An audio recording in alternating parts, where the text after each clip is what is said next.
एका छोट्या गावातलं एक मोठं स्वप्न, एका अनाथ मुलाची शेवटची इच्छा आणि संघर्षातून निर्माण झालेला सुपरबॉय.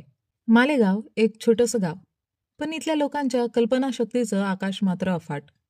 कमी पैशात, तुटपुंज्या साधनांमध्येही मोठ्या स्वप्नांचा पाठलाग करणाऱ्या या कलाकारांची ही कहाणी. एका सिनेमानं वेडावलेला दिग्दर्शक, जो मोठी स्वप्न पाहतो, पण त्याच्यासोबत असते फक्त जिद्द आणि काही वेडेपणाने भारलेले मित्र. आणि त्यातलाच एक शफीक, जो स्वतःच्या आयुष्याच्या शेवटच्या टप्प्यावर उभा असताना देखील सुपर हिरो बनण्याचं स्वप्न पाहतो. पण हा चित्रपट फक्त एका सुपर हिरोची गोष्ट नाही. हा आहे मैत्रीचा, संघर्षाचा आणि एका माणसाला अमर करण्याच्या स्वप्नाचा प्रवास. ही आहे सुपर बॉयज ऑफ मालेगावची कथा. अशी कहाणी जी तुमच्या हृदयात कायमची घर करेल. चित्रपटाची सुरुवात मालेगावमध्ये राहणाऱ्या नासिरपासून होते.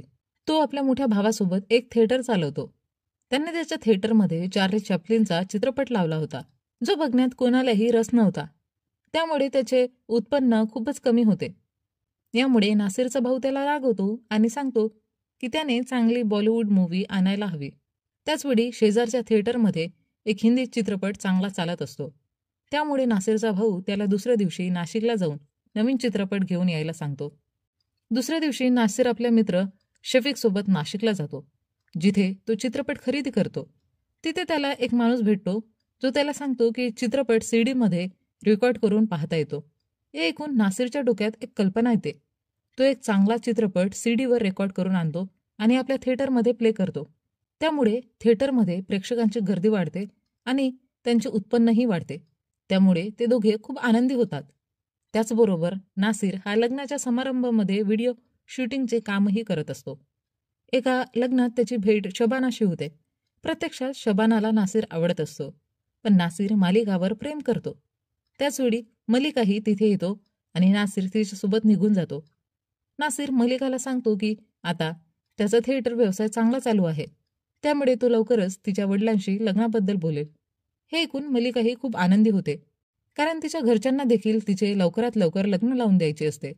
पण नंतरच्या दिवशी जेव्हा नासिर थिएटरमध्ये असतो, तेव्हा अचानक पोलीस येतात आणि थिएटरमध्ये तोडफोड करतात.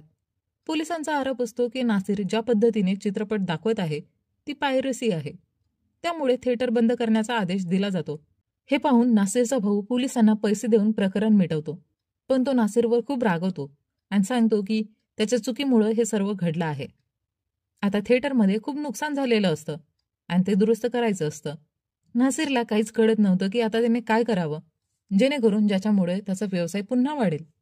रात्री नासिर आपल्या भाऊ आणि वहिनीसोबत मलिकाच्या घरी जातो आणि तिच्या वडिलांशी लग्नाबद्दल बोलतो. पण मलिकाचे वडील सांगतात की त्यांनी तिच्यासाठी एक चांगला मुलगा शोधला आहे, जो मुंबईत राहतो. प्रत्यक्षात मलिकाच्या वडिलांना अभिनय, चित्रपट यांसारख्या गोष्टी अजिबात आवडत नव्हत्या. म्हणूनच ते हा रिश्ता नाकारतात. हे ऐकून नासिर खूप दुःखी होतो. पण मलिका त्याला समजावते की त्याने आपल्या कामावर लक्ष केंद्रित करावं आणि काहीतरी मोठं करून दाखवावं. हे ऐकून नासिर ठरवतो की तो स्वतःचा चित्रपट बनवेल. कारण जर सर्व काही त्याचं असेल तर पायरसी किंवा इतर कोणत्याही समस्येचा विचार करावा लागणार नाही. नासिर जेव्हा ही कल्पना आपल्या मित्रांना सांगतो की तो चित्रपट तयार करणार आहे, तेव्हा त्याचे मित्र त्याची खिल्ली उडवतात. त्यांचं म्हणणं असतं की ते साधे लोक चित्रपट कसा बनवणार. शफीक एका मिलमध्ये काम करत असे, तर फरोज लहान सहान काम करत होता. त्याला लिहिण्याचा खूप शौक होता, पण त्याचे लेखन फारसं कोणाला समजत नसे. तसेच त्याचे इतर 2 मित्र होते, जे अभिनेता बनू इच्छित होते, पण त्यांना त्यांच्या दुकानांमध्ये गुंतून राहावं लागत होतं. नासिर त्यांना समजावण्याचा प्रयत्न करतो की आपण एकत्र येऊन चित्रपट बनवू शकतो. पण त्याचे मित्र त्याला गंभीरपणे घेत नाही, फक्त शफीक सोडून. शफीक नासिरला वचन देतो की तो त्याच्या प्रत्येक गोष्टीत सोबत राहील. यानंतर नासिर चित्रपट कसे बनवतात याचा रिसर्च करू लागतो. चित्रपट तयार करण्यासाठी कोणत्या गोष्टी लागतात याचा तो अभ्यास करतो. दुसरीकडे लेखकाच्या घरच्यांनी त्याच्या सर्व पुस्तकांची रद्दी केली होती. त्यामुळे तो खूप निराश होतो आणि ठरवतो की तो नासिरच्या चित्रपटासाठी कथा लिहिल, जेणेकरून लोक त्याच्या लेखनाची किंमत समजू शकतील. आता सर्व मित्र पुन्हा एकत्र येतात आणि ठरवतात की ते चित्रपट नक्की बनवणार. नासिर आपल्या मित्रांना सांगतो की ते मालेगावचा शोले बनवतील, जो एक विनोदी चित्रपट असेल आणि लोक त्याच्याशी नक्कीच रिलेट करू शकतील. प्रत्यक्षात ही शोले चित्रपटाची एक पॅरडी असेल. ही कल्पना ऐकून त्याच्या मित्रांनाही खूप आवडते आणि सर्वजण काम सुरू करतात.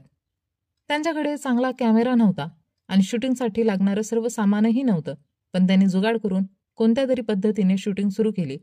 त्यांना 2 अभिनेत्रींची गरज होती, पण आता कोणतीही मुलगी अशा चित्रपटात काम करण्यास तयार नव्हती. तेव्हाच तिथे एक महिला येते आणि सांगते की तीही काम करेल, पण तिचा चेहरा दाखवणार नाही. त्यामुळे ते तिला जयाच्या भूमिकेसाठी घेतात. यानंतर नासिर एका फंक्शनला जातो, जिथे त्याला एक मुलगी डान्स करताना दिसते. तिचं नाव तृप्ती असतं आणि नासिरला ती खूप आवडते.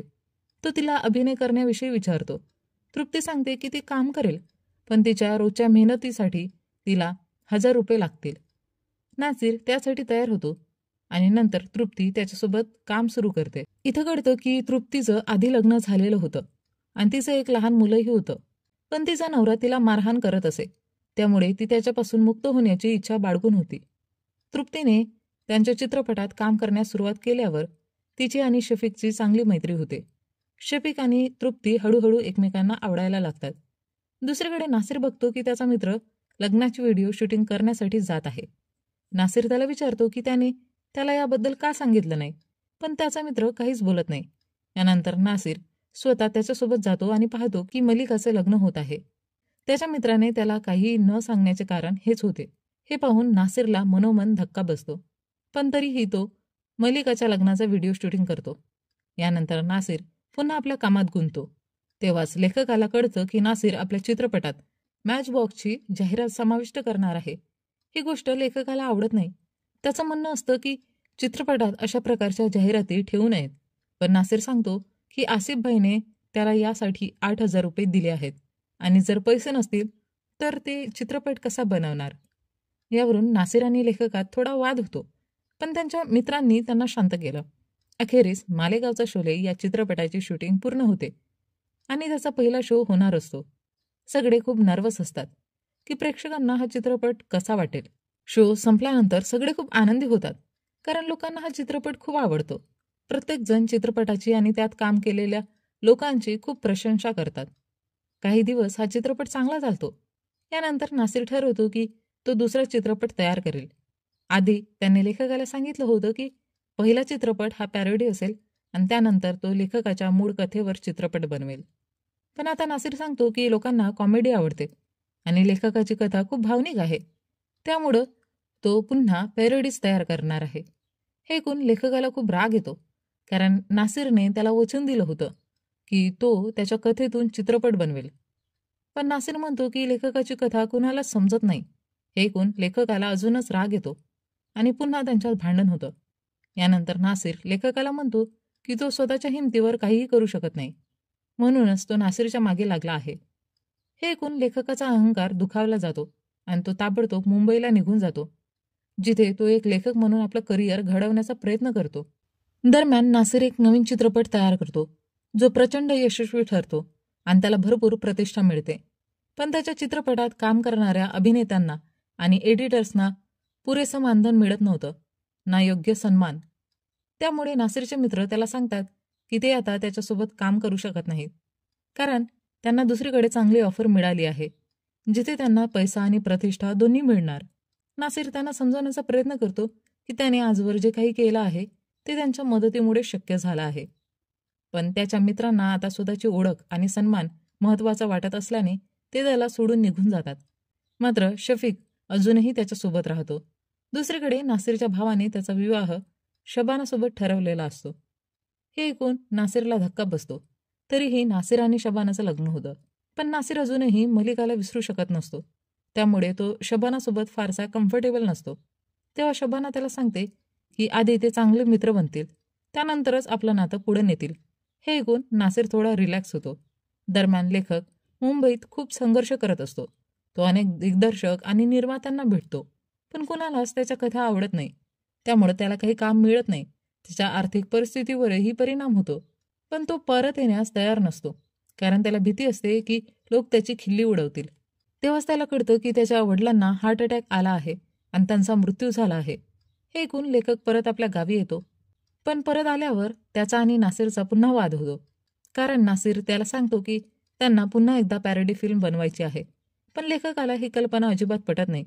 त्यामुळे ते दोघं पुन्हा भांडतात आणि लेखक पुन्हा मुंबईला परत जातो.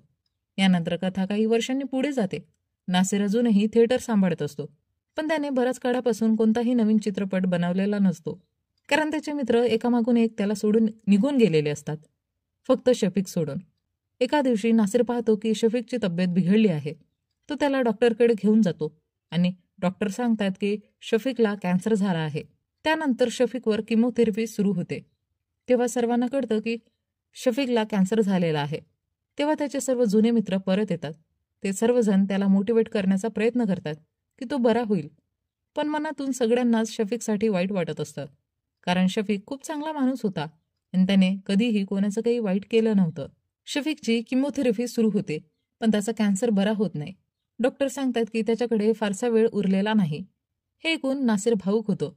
पण शफीक त्याला समजावतो की एक दिवस प्रत्येकाला मरायचंच आहे. त्यामुळे तो मृत्यूला घाबरत नाही.